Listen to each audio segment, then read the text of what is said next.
राम नाम लेना छोड़ दे वरना इसी क्षण प्राण गवा बैठेगा। दरबार में यह शब्द गूंजते ही सन्नाटा छा गया। दिल्ली का सुल्तान सिकंदर लोदी क्रोध से फुफकार रहा था। सिंहासन पर बैठा वह गुस्से से जल रहा था। सामने खड़े थे साधारण जुलाहे के वस्त्रों में संत कबीर। चेहरे पर ना डर था ना घबराहट, बस एक अलौकिक मुस्कान। सुल्तान दहाड़ा, कबीर, अगर तेरे राम में दम है तो तुझे बचा ले। आखिरी बार कहता हूं, यह नाम छोड़ दे। कबीर ने शांत स्वर में कहा, सुल्तान, तू मेरी देह मिटा सकता है, मेरी सांसें छीन सकता है, पर मेरी हर सांस में बसे राम को कैसे मिटाएगा? जहां मेरी रूह जाएगी वहां मेरा राम जाएगा। यह सुनते ही सुल्तान का राक्षसी अहंकार जाग उठा। उसने आदेश दिया, इसे जंजीरों में बांधो और उफनती गंगा के बीच फेंक दो। देखते हैं इसका राम इसे कैसे बचाता है।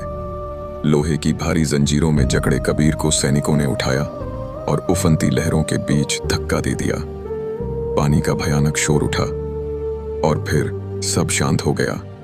सैनिकों को लगा कि अब सब खत्म हो चुका है, लेकिन तभी बीच धारा में एक चमत्कार हुआ। कबीर पद्मासन लगाए जल के ऊपर तैर रहे थे। लहरें उनके चरणों को छूकर ऐसे निकल रही थीं मानो स्वयं प्रकृति उनकी रक्षा कर रही हो।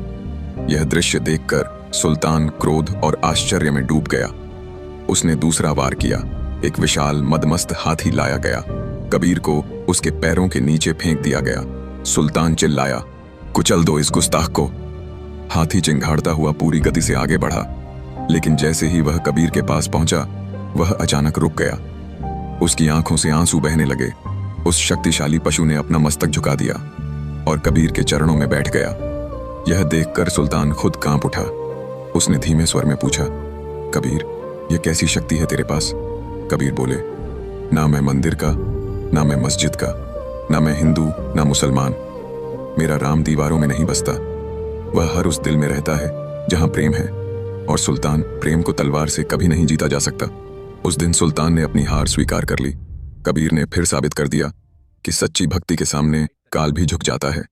अगर आपको भी इस शक्ति पर विश्वास है तो कमेंट में जय श्री राम जरूर लिखें।